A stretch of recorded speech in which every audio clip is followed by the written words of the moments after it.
Inakuwaje watu wangu nguvu, mimi naitwa presenter Ali, you are entertainment PA, and by the way the A is always for amazing. Leo nimefanikiwa nikiwa bado mjini Mombasani, nimefanikiwa kuingia kwenye ofisi ya Governor Joho, na miongoni mwa watu ambao nimepatana ama nimepia fanikiwa kupatana nao ni Mbele Patrick Mwavula, ambaye anakuwa ni rafiki yake wa karibu na pia anakuwa ni aspiring MCA. Na tumekuja hapa kwa ajili ya kupiga story na yeye, kwa ajili ya kumjua zaidi, tujue what's his story. Lakini kabla ya hapo naomba tu ajitambulishe. Always amazing. Always amazing. Kwa majina naitwa Mbele Patrick Mwavula. I am kijana, of course. Mtu kijana mdogo sana. Nilivuka third floor. Juzi tu. Kitu kama siku 5 hivi zilizopita ndio ingia. Congratulations. So nilikuwa huko sasa nimevuka. And then as you told, my name is Mbele Patrick Mwavula. I work at the governor's office here in Mombasa County. Lakini zaidi ya yote mimi ni mwananchi wa kawaida. But what I do currently is that huko nje I have a CBO called Jumuiya ya Wanafunzi wa Pwani. And basically what I do is just matters of promoting education with the youth of the coastal region. Unajua coast tumekuwa na shida education for a very long time. And we've always been putting it under the bracket of historical injustices. But we say sisi kama vijana, we should no longer put it in that bracket. We now work towards making sure that our fellow youth go back to school, and then we are at par with all Kenyans, so that we now move in the same economic levels as other people. So yangu ni kutoa vijana katika hali ambayo si ya masomo, hawasomi, ni watafutie njia vile wanazoingia katika mashule waweze kusoma. And those that are in school, I make sure that they have an ample environment for them to also be able to study well. So I've done that for almost since 2018 to date. And that is when I thought, after that, I think there's more that I can do. And that is why I said, let me go for now the MCA ticket. Yeah. Amazing. Lakini kabla ya hapo, kabla si tuzungumzie the MCA, tuzungumze why you think you deserve it. Nataka you tell us a brief story, 10 to 15 minutes, share your story kwa mtu ambaye anakutazama pengine kwa mara ya kwanza, kwa watu ambao wanakuonaga, I'm sure kwamba itakuwa able to inspire someone out there. Ulizaliwa wapi? Ukakulia wapi? Ukasomea wapi? Paka ukaja, kufungua hiyo, kukuwa part of that CBO. Mimi kwanza nilizaliwa mahali kunaitwa Taita Taveta. Mahali inaitwa 006, mahali kunaitwa Mwatate. Soko ya zamani. Mahali uko ndani huko kijiji fulani huko. That's where I was born. So of course nursery school, there's a nursery called Msengenyi Nursery School. It's a Catholic nursery school. Went to 5 primary schools. Na hizo 5 sisi kwa sababu nilikuwa mtundu. Circumstances. Ya kwanza ni ile ya mtaani, kila mtu anaenda. Ya pili mzee alipata pesa mahali, sio alipiga jackpot wapi. I was second to private school. And then we changed from one private school to another. Then after that I went to another private school. And then my mom passed away. And then we know how to relocate to where my dad lives, ambayo ilikuwa ni South Coast. So South Coast I went to another school where ile shule nilitoka ilikuwa number 10, 12, 11, 12. Lakini ile shule nilienda nikakuwa number 1 kila siku, mpaka mzee akaona boss siwezi kuwa number 1 kila siku, what's not happening. Marks azingiani na hiyo namba. Yani you going down but you still number 1. Yeah. So he decided toka huku nipeleke shule nyingine. Of course kule tunaenda tukarudi nyuma, numbers went back to the normal numbers. Tukapiga bidii, and after that I went to high school called Shimulatia High School. That high school, when I was called to that high school, my grandma called. Nakuuliza kijana kumpata shule gani? Akaamba Shimulatia High School. My grandma cried. So when she was crying, she was asked why you crying. Nasema kwa anafanya nini? Aenda Shimulatia amefungwa. Kama hapa ni shule. So that's why I did my form 1 to form 4. Yeah. Shule moja fortunately. Fortunately, shule moja. So after that I went in as a very bright boy. But najua pia influence nini, michezo mingi. I didn't fail per se, but I didn't get what I should have got. So openly, doing this is a kuficha. Vitu kama grades, you just say it. Yeah. So I got a C-. So when I got a C-, and I had hopes of being a pilot. So everything now crumbled. Nilianza kuona pilot, imeanza kwenda form 2 hapo hivyo. So after that, my dad opened a hotel for me in Mtwapa to run, to nianze kujua maisha yanaenda vipi. At that particular moment is when now the business mind of now I need to find something to do. Kaza biashara ilikuwa na changamoto mingi. Nimeala ndani polisi kama mara 3-4 hivi. Hiyo biashara yako. Biashara kwa sababu mzee aliniweka afu akaingia mitini. So kuneka hapo ikawa ni licenses, sikuwa sijui license ni nini, sijui wafanyikazi wanafaa lipo vipi, sijui nini. So I made a lot of mistakes, but mwisho kabisa nikakuja kujua kumbe biashara inaenda hivi. Yeah. So after that I made a deliberate effort that I will go back to school. I didn't want my life to be nafanya kazi tu kwa hoteli full time. So I went back to school. I came to a school called Mombasa Aviation Training Institute. Here I came and I asked them, what can I do with the grade that I have? Sikuwa na choice. Niambie Nataka nifanye nini kwa sababu mali imefika, life imekuwa ngumu. Akaniambia with this grade you can do journalism and mass communication. Not that it's a low grade course, but they looked at my strengths, walinihoji wakaniambia do journalism and mass communication. I would have gone for hotel keeping, anything else. But they chose wakaniambia enda hii inakufaa. So I paid money because I'd saved money from the hotel. And by the way, from the hotel I had a second job ya cyber. I used to work in a cyber. So I saved some money, went to school. Nikaanza kufanya kusoma hapo hivyo. So I studied, ikafika mahali kaanza kuwa ngumu kwa sababu ile pesa ulisave imeanza kuisha. But at the cyber I had some skills that niliokota ya kutengeneza computer nini. So hapa hii Mombasa CBD I became a fundi wa computer. Nikaanza kuinstall softwares kwa hizi cyber cafes. So that gave me money to continue paying my fees. So until mwisho ile akili ya biashara bado ilikuwa iko. Tukashikana na vijana wenzangu kama vile PA na timu yake, tukafungua ka production house. At that particular moment is where now it was 2013 during campaigns. So we used to be called for gigs za siasa hapa na pale. But somebody was spotting me and looking at me very, anaangalia kijana iko sawa. I didn't know. So after 2013 when governments were formed, I was called by a director of communications to the governor of Mombasa. That time, who is still until now, Governor Joho, called me. Akanambia, there's some gigs hapa kidogo I want you to do for us. Sikujua kumbe ilikuwa ni test. So I did 1, 2, 3, and I think they liked my work. So they said, wewe baki hapa, tutakulipa ile allowance. So hiyo kulipa allowance, they were looking at how I'm conducting myself, tabia nini na nini. Wakanirekebisha kidogo, unajua kuna mali unateleza. Wakanirekebisha, and at that time it was Esther Ngolo. Kuna wale watu ambao walikuwa wakisikiza radio kitambo wanajua Esther Ngolo. Esther Ngolo was the director of communications. She was very strict, but she shaped me to what I am today. So akani direct hapo kidogo, and that is when urafiki na Governor Joe kaanza. Kwa sababu he is one guy, he would want to mentor somebody. Anakuangalia na kuona wewe uko mdogo, he would want you to become something good. Ukienda hiyo line mnakuwa marafiki and you grow your relationship going forward. But ukianza kwenda hivi hakuna mtu penda mtoto mtundu, si ndio? Yeah. So we became friends and he inspired me in so many things. He even challenged me to be a leader because during that time when I was in his office, ilikuwa I had a diploma. And there was a time kulitokea promotions. So they said you have to have a degree for you to be promoted. So akanambia sasa wewe umekuja unaniambia unataka kufanya promotion. You don't have a degree, tufanye nini? Nikamwambia I will go and do a degree course because I have a diploma, so that will be 2 years, 3 years. Yeah.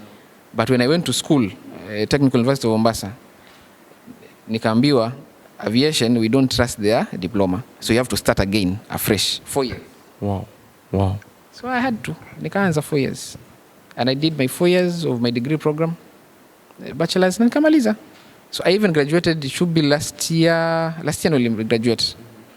So after that, but Mbele kazi ilienda na mtu mwingine. So nikabaki pale kwa ile grade. But good thing is, during that time when I went to the university, we formed kind of a CBO that was purely to make sure that the coastal students get a better studying environment.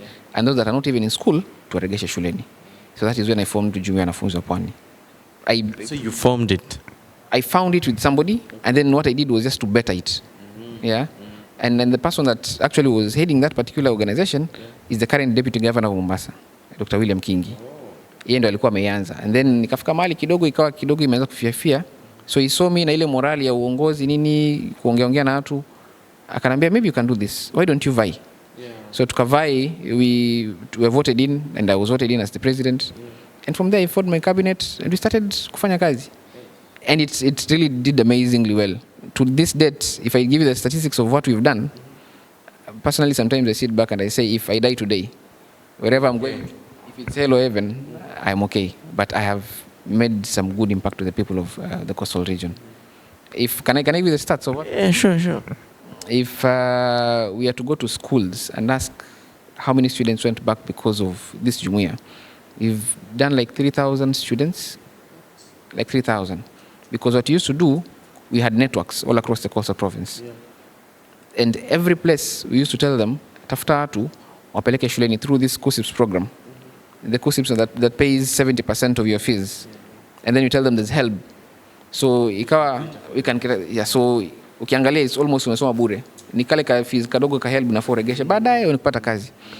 So we started spreading that word and looking for mentors to mentor students. We did a lot of work. And almost 3,000 students were back to school. Good thing is even saizi kuna watu wameandikwa kazi. We meet and they tell me, "Hey, unakumbuka ulinipeleka ile siku ya kwanza?" Wow, that's great. That is amazing. And apart from that is amazing. And apart from that, we have done so many other programs, sporting events, we've done charity walks, we've done, sometimes tumeingia street tukapigana mbio, tukapelekana mbio sana na polisi because of the rights of the students. Yeah. What makes, life of the students or, the normal student, what makes the whole thing so close to your heart? What makes it very close to my heart is the journey that I've gone through in matters of education. I went in, after primary, I was a very bright boy. Then I went to high school. Samaga ni Mungu labda anapenda, sijui. I failed in high school. So now I got into the shoe of every student that fails in high school, what they go through. So some leave school, but they were bright initially. Yeah. So that shoe that I was placed in, of now facing the life of somebody who got a C-, ambayo inaenda kule D. Nikajua kwamba tusota, watu utafuta, watu huanza mahali na certificate. Actually, I even started with certificate ya computer. Ndio nilikuwa enrolled nayo hapa Mombasa Aviation. So I understand that maisha ishi pale ukifail, you can still go somewhere. So that taught me I can still help somebody else. Na toke mahali alikuwa na omoke in life and they become something. So I said my story should not be the last. I can still inspire others naenda shuleni. And trust you me, if you go back to data and statistics of the coastal region today and what it was some years back, there's a big difference. Saizi huwezi sema eti wapo hajasoma, tumesoma. Saizi tunatafuta equal opportunities na kila mtu. So that is what inspired me the most. And then one other person that inspired me the most pia is Governor Sanalijo. Because that I understand his academic history. He was a very bright kid, but hizo vitu tu mashida fees nini, he ended up having a very bad grade, but he's where he is because we try. And you need somebody to help you try. I got somebody who helped me try. So I always have that morale. Let me help somebody try. Yeah. Kali sana. Ningependa pia kujua, at what point now umekuja umeanza kufanyia, the county projects. At what point, did uhusiano wako na Joho ukafika ukakuwa kwamba, you guys saini marafiki? Ilianza at a point when I was just enrolled into the county. I was taken into the county by Esther Ingolo and another guy called Mudathir, both director and deputy. So they took me in, and there were things that I was not doing right. Actually, I lost a camera. Your county? County. Actually, that was his personal camera. He had bought his personal camera for his own political events. So I went to KICC. We had gone for some conference. Nairobi. Sasa unajua tumetoka tu Mombasa tujui ujanja Nairobi. Lunchtime nikaambia mtu hapo hivyo, actually ilikuwa ni dem fulani mzungu. We had been sponsored to go. Nikamwambia mnishike camera, let me go have lunch, I'm coming back. I think kuna maboys mali waliona hii kuna mali hapa hivi. They came in, took the camera and they went away. So at that moment nilifika mali nikaona dunia imeisha. And there was nobody else that go to ask forgiveness apart from the owner of the camera. And that is the governor. So nikamfuata. I remember that day I was shaking, I was crying. This guy, he's powerful, can do any, nilikuwa napiga mahesabu itakuwaje. And it's not a cheap equipment, it's an expensive equipment. Wakanaangalia, he saw that innocence in me, in that honesty ya kuwa I lost it, I didn't sell it. Akanamba keti chini. So he gave me some advice kidogo kidogo. I was not talking, I was crying all through. Akanamba, don't worry, these things happen, but next time be careful. And then tutakaa tukiongea. So me, I thought it was a joke, tutakaa tukiongea. So after that, we became friends. Anuza niaje, unaendeleaje? Kumbe nyingine iko sawa, because he bought another one. Iko sawa, so ile matani. So we started having conversations. And then every time I met him, I tried to bring in something that is, resourceful. Ambayo inaweza za matunda. And I think akaangalia kwa kijana maybe line yake si mbaya. So we became friends. So we've become friends, we share jokes, we have moments, we sit down and talk. I attended his wedding. I mean, he even attended your wedding, Pia. He came for my wedding. He even knows my other stories zile za kule nyuma. So when I was getting married, anaangalia kaambia umeamua at last. So we have been friends, but when it's work ni kazi. Tukiwa job hiyo hakunaga story mingi. Kazi, ako kazi, mimi niko kazi. Later, that is when maybe we can meet and have stories. Then occasionally sit kila siku. He's a busy man BI. He has an entire county of almost 2.something million people too. So we meet at least sometimes once in a month to sit down and just have a chat. And that is where now we have stories, we exchange.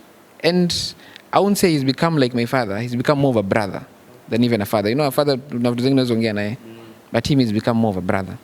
We sit down, have conversation, and advice zingine. Zingine anigombeza kama mtoto mdogo, and I have to listen. And when I see some things pia wake zinaenda vibaya, I try tell him, simgombezi. Huyo naambia hapa zingine atakubali kweli nimefanya, zingine atakwambia sawa. But that's how we become friends. Na ukimwangalia pengine Joho ni mtu aina gani, for people like sisi ambao tuja interact na yeye, what's his personality like? I think I'd even miss words to say what kind of a person he is. You see, there's this person you see on TV. Zingine anakuwa mkali. Zingine is okay, ana dance na watu. But akirudi mahali akae tu hivi, he's a very normal, humble guy. Mnaketi chini mnaongea. Mnaenda zingine huku mtaani mnakula mishikaki pamoja. Mnakunywa chai strungi. Tunakunywa sote hapo mtaani. When you find him in his zone, ile normal zone, mwananchi zone, he's just a very normal, good guy. And then when it comes to official matters, he's very serious. But one thing that I will always give to him, he has a lot of empathy. Kujua utu. Ya kwamba, kuna mahali tunafika, we cannot cross this border. There's ile other politicians would say, mahali nifika, kuna hii twende. No. Kifika mahali akiona hii, it's no longer humanly possible. He can decide sometimes to say, no, this is good for the people. This is bad for the people. Let's take this route. And what else? If you were to send pengine a message to Joho right now, because he's shaped your life in a way, ungemwambia nini? I'll take a whole day. Yeah. But if I am to imagine ni Joe, to imagine ni Joe. Of course, first thing first, I'd say asante sana. Asante for taking me from when I was nothing to where I am right now. From mahali nilikuwa kijana tu, unajua tu biashara na vitu. But now I know what it means to be an official person when it comes to matters of kazi. I know what it means to become a responsible person. I have got into leadership. He has shaped my leadership skills to what I am right now. Right? So even if I get into leadership and I win, I'd still give it to him because he has really shaped me. So first thing first, asante sana. Governor mahali kote uliko. Thank you so much. And I appreciate for every single step you've taken me through. Sometimes it has been rough, but I still appreciate. There's nothing more I can give to you. Yeah. 2, I still tell him, azidi kushika watu wengine mkono.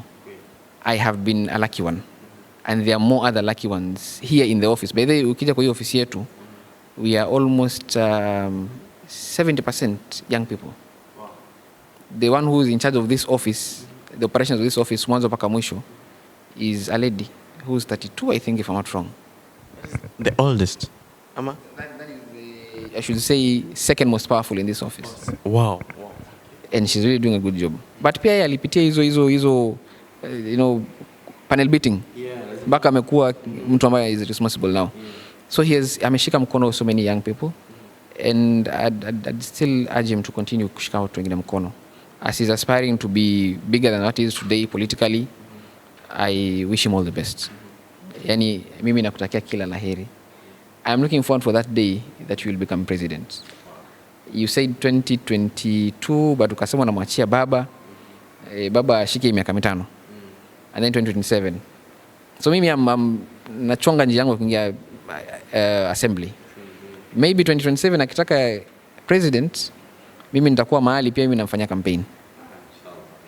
So tunabebana tukienda. So me, I wish him all the best. All the best, very best that is humanly possible. I wish him all the best. And then from my side, whatever I can always do. You know, it is very hard to say utamsaidia Governor Joe. But whatever I can do to give back to him, I will always do. But I know what he will say nikimwambia hivyo. He will say, do it for the people. Whatever you want to do for me, do it for the people. So whatever I'm even vying for, I want to serve the people. Actually, let's talk about it briefly. You are aspiring to be an MCA. Ilikuwaje mawazo ilikujia vipi? Kwanza, I wanted to become senator of Mombasa. Okay. I really wanted to become senator of Mombasa.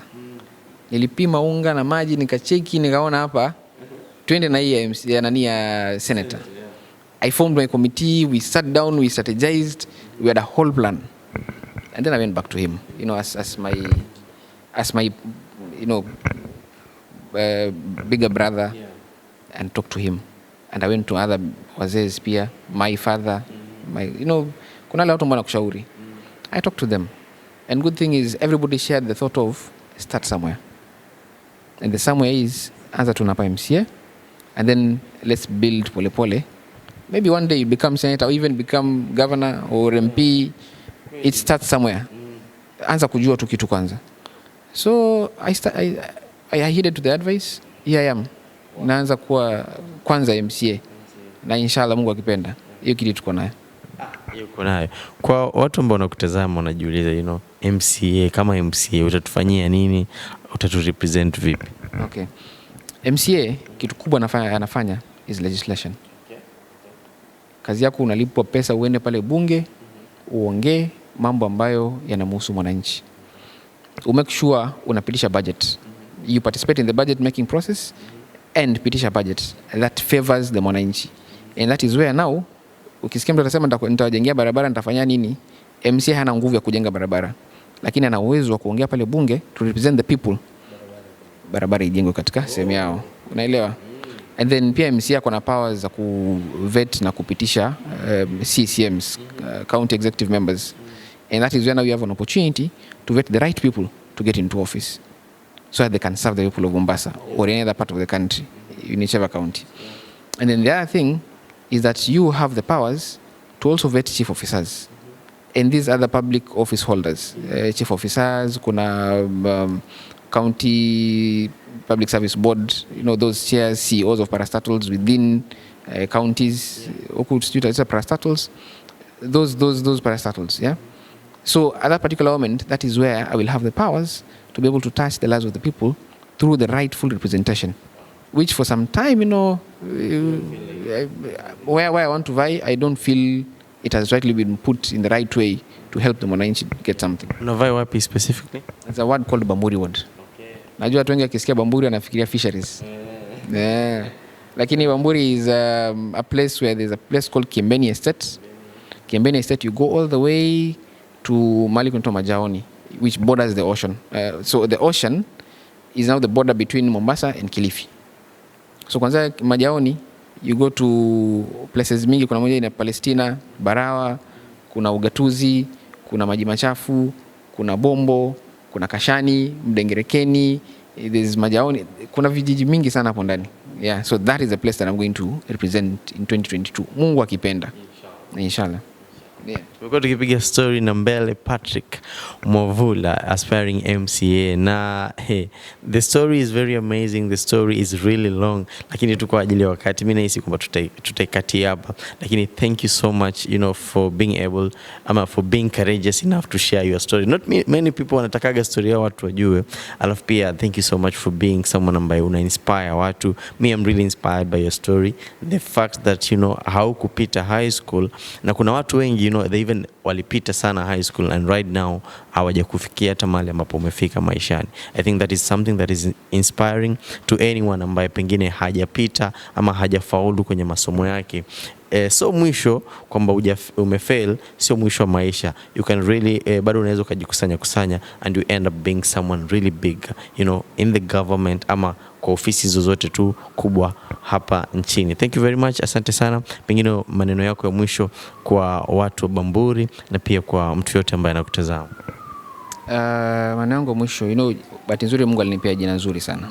My parents were used to give me a good name, Mbele. Kwa hivyo watu wa Bamburi naambia tusonge mbele na mbele. Tuzidi kusonga mbele na mbele. And then to everyone that is watching, what I would say is continue inspiring somebody. You never know whose life you'll touch. Don't dismiss somebody eti uone maisha yake imeisha. Hapana. There's always a start. Kuna ile switch ya taa, si kuna kuzima na kuwasha. Ikizimwa bado inaweza washwa. Na maisha inaweza songa kutoka hapo. Kuna ile kutuma salamu, naweza tuma salamu. Kuna mtu mmoja nisiposalimia nyumbani siwezi rudi tena. I was luckily enough I am married. Yeah. I have a wife. Congratulations. Yeah. I have a wife and one son. Niko na bibi mmoja. Na mtoto mmoja. Sisemi bibi mmoja official ndio mseme kuna nyingine, hapana. Bibi mmoja na mtoto mmoja. So I want to pass my very warm regards with a lot of love to my wife. She's called Juni Karisa. Namsalimia. Miaka mingapi sasa? It's we celebrated our 1 year anniversary juzi. Actually nilikuwa nimesahau. Ilikuwa noma. 9th it's September 11th. Ilikuwa anniversary. So that's the first year. We're going to the second one now. But we've been friends for a very long time. So hii anniversary ya kizungu hii, I don't count it. So we like 4-5 years now. Yeah. So hiyo ndio salamu muhimu. Alafu watu wa Bamburi nasalimia sana. Na Mombasa pia nasalimia. Jueni niliacha hiyo senator lakini tutarudi with something bigger. Maybe in 2027. But for now, let me serve the people of Bamburi. Yeah. Kauli ni moja, watu wa Bamburi tusonge mbele na mbele. Mimi naitwa presenter Ali, your entertainment PA. The A is always for amazing. Big shout out kwa mwanangu nguvu behind the camera, anaitwa Eric Mukabwa. Davido nimekucheki. BK001, asante sana. Anyways, siku zote ukitaka kufanikiwa usipende kusifiwa.